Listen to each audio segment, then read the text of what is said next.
ಇದು ವಾಬ್ಲಿಂಗ್ ಬರುತ್ತೆ, ವೈಬ್ರೇಷನ್ ಇದು ಹಾಳಾಗಿದ್ರೆ. ಹೌದೌದು. ಇದು ರೈತರಿಗೆ ಗೊತ್ತಿರಲಿ, ಬಟ್ ಯಾವಾಗ ಮಾಡ್ಕೊಳಕ್ಕಾಗುತ್ತೋ ಬಿಡುತ್ತೋ ಅದು ಸೆಕೆಂಡ್ರಿ. ಬಟ್ ಗೊತ್ತಿದ್ರೆ ಸರ್ವಿಸ್ ಅವ್ರಿಗೆ ಹೇಳಕ್ ಅನುಕೂಲ ಆಗುತ್ತೆ. ಸರ್, ತುಂಬಾ ಜನ ರೈತರು ವೈಬ್ರೇಷನ್ ಆಗ್ತಾ ಟ್ಯಾಪ್ ಅಂಡ್ ಗೋ ಹೋಗಿರುತ್ತೆ ಅಂತ ಹೇಳ್ತಾರಲ್ವಾ? ಟ್ಯಾಪ್ ಅಂಡ್ ಗೋ ಸರಿ ಇದ್ರೂ ಈ ಬೇರಿಂಗ್ ಹೋದ್ರೆ ವೈಬ್ರೇಷನ್ ಬರುತ್ತೆ ಅಲ್ವಾ ನಿಮ್ಗೆ? ಹೌದು, ಗೇರ್ ಬಾಕ್ಸ್ ಒಳಗೆ ಬೇರಿಂಗ್ ಇರುತ್ತೆ. ಓಕೆ. ಅದು ಪ್ಲೇ ಬರುತ್ತೆ. ಓಕೆ. ಪ್ಲೇ ಬಂದ್ರೆ ನಿಮಗೆ ವೈಬ್ರೇಷನ್ ಬರುತ್ತೆ. ಅದು ಹೇಗೆ ರಿಮೂವ್ ಮಾಡೋದು ಅಂತ ತೋರಿಸ್ಕೊಡ್ತೀವಿ. First tap and go remove ಮಾಡ್ಕೋಬೇಕು. ಇದು ರಿಮೂವ್ ಆದಮೇಲೆ ಇಲ್ಲಿ ಸರ್ಕ್ಲಿಪ್ ಇರುತ್ತೆ.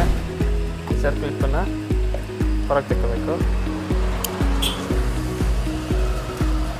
ಇದರಲ್ಲಿ ಒಂದು ಸರ್ಕ್ಲಿಪ್ ಇರುತ್ತೆ ಈ ಕಡೆ.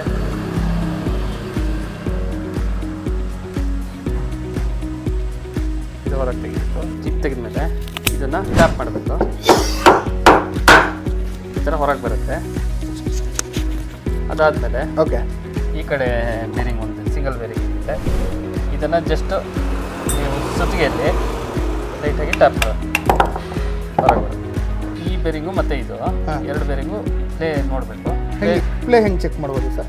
ಪ್ಲೇ ಈಗ ನೀವು ಶೇಕ್ ಮಾಡಿದರೆ ಈ ಬೇರಿಂಗನ್ನು ತುಂಬ ಪ್ಲೇ ಬರುತ್ತೆ. ಓಕೆ. ಅವಾಗ ರಿಮೂವ್ ಇದಕ್ಕೆ ಪುಲ್ಲರ್ ಹಾಕಿ ರಿಮೂವ್ ಮಾಡ್ಕೋಬೇಕು. ಅದೇ, ಇದು ನಾರ್ಮಲ್ ಆಗಿ ರೈತರು ಮಾಡೋಕ್ಕಿಂತ ಸರ್ವಿಸ್ ಸ್ಟೇಷನಲ್ಲಿ ಮಾಡಿಸ್ಕೊಂಡ್ರೆ ಉತ್ತಮ. ಉತ್ತಮ. ಬಟ್ ಗೊತ್ತಿರಬೇಕು ಯಾವ್ದು ಹಾಳಾಗಿದೆ ಅನ್ನೋದು ಗೊತ್ತಿದೆ ಅಂದರೆ ಜಸ್ಟ್ ಪುಲ್ಲರಲ್ಲಿ ಚೇಂಜ್ ಮಾಡಿ. ಗೇರ್ ಬಾಕ್ಸ್ ಒಳಗೆ ಇದಿಷ್ಟು ಐಟಮ್ ಇರುತ್ತೆ. ಗೇರ್ ಬಾಕ್ಸ್ ಒಳಗಡೆ ಇಷ್ಟು ಐಟಮ್ ಇರುತ್ತಲ್ವಾ? ಹೌದು. ಇದು ಗೇರ್ ಬಾಕ್ಸ್ದು ಕವರು. ಇದು ಗೇರ್ ಇದು ಗೇರ್. ಓಕೆ. ಇದು ವಾಬ್ಲಿಂಗ್ ಬರುತ್ತೆ, ವೈಬ್ರೇಷನ್ ಇದು ಹಾಳಾಗಿದ್ರೆ. ಹೌದು. ಇದು ರೈತರಿಗೆ ಗೊತ್ತಿರಲಿ, ಬಟ್ ಯಾವಾಗ ಮಾಡ್ಕೊಳಕ್ಕಾಗುತ್ತೋ ಬಿಡುತ್ತೋ ಅದು ಸೆಕೆಂಡ್ರಿ. ಬಟ್ ಗೊತ್ತಿದ್ರೆ ಸರ್ವಿಸ್ ಅವ್ರಿಗೆ ಹೇಳಕ್ ಅನುಕೂಲ ಆಗುತ್ತೆ. ಇದೊಂದು ಬೇರಿಂಗ್ ಚೇಂಜ್ ಮಾಡ್ಕೊಂಡ್ರೆ ಆಯ್ತು. ಓಕೆ. ಇಷ್ಟು ಪಾರ್ಟು ಗೇರ್ ಬಾಕ್ಸ್ ಒಳಗಡೆ ಇರುತ್ತೆ. ಸಾಮಾನ್ಯವಾಗಿ ಗೇರ್ ಬಾಕ್ಸ್ ಎಷ್ಟು ಅವರ್ಸಿಗೆ ಒಂದ್ಸಲ ಚೇಂಜ್ ಮಾಡಬೇಕಾಗುತ್ತೆ? ಗೇರ್ ಬಾಕ್ಸು ಅವರು ಮೈಂಟೈನ್ ಮಾಡೋ ಥರ ಕೆಲವು 700 ಗಂಟೆ 800 ಗಂಟೆ ಹೀಗೆಲ್ಲ ಬರುತ್ತೆ. ಓಕೆ. ಇಲ್ಲ ಅಂದರೆ ಬೇಗ ಹೋಗುತ್ತೆ. ಗ್ರೀಸಿಂಗ್ ಎಲ್ಲ ಮಾಡಿಲ್ಲ ಅಂದರೆ ಬೇಗ ಹೋಗುತ್ತೆ.